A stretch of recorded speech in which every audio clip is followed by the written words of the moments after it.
d'esprit de justice, de démocratie et de tolérance et même de la transparence ou même de l'état de droit, l'IPD estime que ces élections ne remplissent pas les conditions requises pour qu'elles soient qualifiées des élections libres, démocratiques et transparentes. Et c'est pourquoi l'UPD rejette en bloc ces élections. L'UPD euh, condamne fermement le pouvoir sain de l'FDD qui est en train d'organiser, qui force et qui fonce en faisant croire qu'il est en train d'organiser des élections libres, transparentes et démocratiques. Ces élections n'ont rien de démocratique dans ce sens que et le code électoral qui régisse ces élections ne, ne sont pas issus d'un consensus. Et il n'est pas consensuel. Un code électoral est un code qui résulte d'une réflexion, d'un dialogue, d'une discussion euh, impliquant et toutes les parties qui doivent y être impliquées, notamment le pouvoir et les partis d'opposition. Alors, ce code-là, c'est un code qui est taillé à, aux mesures du pouvoir, c'est-à-dire il englobe, il renferme toutes les dispositions de nature à favoriser le fraude électorale, toutes les dispositions relatives ou visant à rendre possible le bourrage des urnes. Ça, c'est une chose. Une deuxième chose, ces élections sont, sont gérées, sont gérées par une CENI, une CENI qui est l'organe du pouvoir, une CENI qui n'a pas non plus été consensuelle.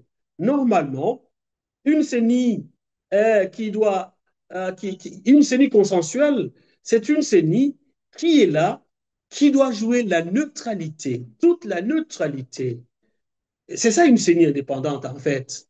Mais on aime à dire que la CENI, c'est une CENI indépendante. Ça, il est indépendant que de nom. Mais concrètement, elle n'est pas indépendante parce qu'elle est inféodée au parti au pouvoir. Elle est inféodée au président de la République. S'il n'a pas donc, s'il n'a pas été le résultat d'un consensus, là également, vous comprenez que il n'a rien qui puisse rassurer tout le monde. Toutes les CENI qu'on a eues depuis l'avènement du CNDD-FDD au pouvoir, ce sont des CENI qui ont été inféodés au parti au pouvoir et ils ont commis l'incroyable. Ils ont commis l'incroyable et l'impossible. Ils ont commis, elles ont commis euh, euh, euh, un tort qui a porté préjudice à l'harmonie nationale, un tort qui a porté préjudice comment à, à, à l'existence même de la nation. Parce qu'aujourd'hui, jusqu'aujourd'hui, tous les conflits qu'on a, tous les, euh, euh, tous les conflits qui sont là aujourd'hui depuis l'avènement du CNDD-FDD au pouvoir résultent des élections mal organisées, résultent de, du rôle d'une CENI qui n'a pas été indépendante en réalité. Donc la CENI, en quelque sorte, elle est responsable de toute la crise politique et sociale que traverse notre pays. Donc si elle n'a pas été consensuelle, donc vous comprenez que l'instrument, l'instrument du pouvoir pour s'assurer que les élections sont truquées. Et des élections qui rassurent, normalement, euh, elles connaissent la participation des observateurs indépendants. Il n'y a pas d'observateur indépendant au Burundi aujourd'hui par rapport à ces élections. Et s'il n'y a pas d'observateur indépendant, c'est fait sciemment. C'est que l'objectif derrière est de faire en sorte que personne qui soit de l'extérieur ne puisse savoir ce qui se passe en réalité dans les urnes. Parce que le rôle, effectivement, de ces observateurs, c'est de contrôler, c'est de voir que tel a mis son vote dans ceci, ou alors euh, ils sont là du début à la fin pour constater des dégâts, des irrégularités, ou pour constater que les élections sont normales. Alors, en dehors des observateurs indépendants, ces élections sont d'emblée triquées, biaisées. C'est des élections organisées, effectivement, pour pérenniser le CNDD-FDD au pouvoir. Et c'est ainsi que euh, dans leur forme actuelle, ces élections-là, on devrait normalement, euh, avant de penser à ces élections, on devrait normalement euh, euh, faire un appel au dialogue qui pourrait impliquer tous les acteurs, directs et indirects, pour que l'on puisse s'assembler ensemble pour discuter d'un code électoral qui rassure tout le monde.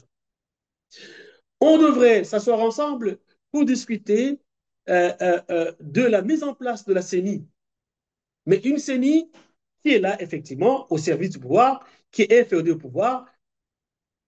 On doit, on doit s'attendre à rien par rapport à cette CENI-là. Et voilà, donc, tant que la situation demeure celle-là, il n'y a pas à espérer que ce sera des élections pourront, euh, qui pourront déboucher sur des résultats susceptibles de rendre encore notre démocratie fiable. C'est des élections biaisées à l'avance.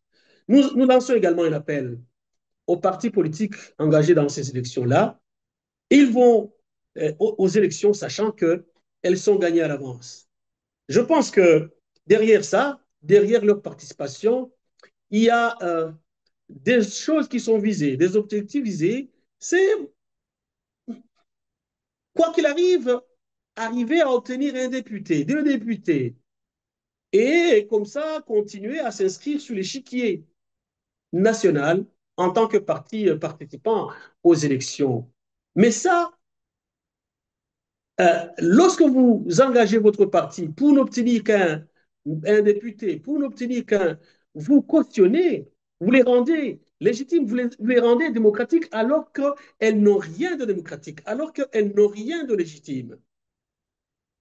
Et vous sacrifiez le peuple burundais parce que ces élections, normalement, doivent déboucher sur des résultats qui améliorent, qui placent des dirigeants capable d'améliorer la situation de la population. Et si vous vous amusez à vous engager à ce jeu-là, sachez que vous avez quelque part une responsabilité dans la situation que vit le peuple burundais, dans la situation que vit le citoyen burundais. Vous avez une responsabilité. Si le Burundais n'est pas soigné, vous avez une responsabilité. Si le Burundais mange une seule fois par jour, vous avez une responsabilité. Si le Burundais se fait tuer sans justice, vous avez une responsabilité.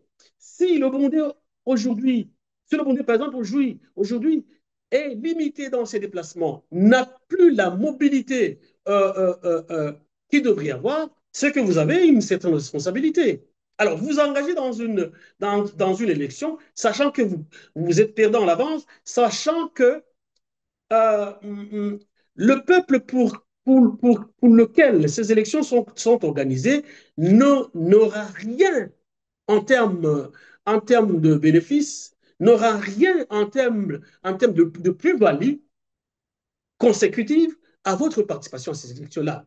C'est ainsi que nous lançons un appel à tous ces partis engagés aujourd'hui à ces élections de renoncer à leur participation. Parce qu'autrement, c'est pour trahir le peuple, c'est pour trahir le pays, c'est pour trahir le peuple. Et est-ce que demain, vous serez responsable de ce qui adviendra si ce n'est pas tard déjà, au regard de ce qui se passe dans notre pays, au regard de la crise sociopolitique que traverse notre pays? Est-ce que vous... Donc, c'est pourquoi nous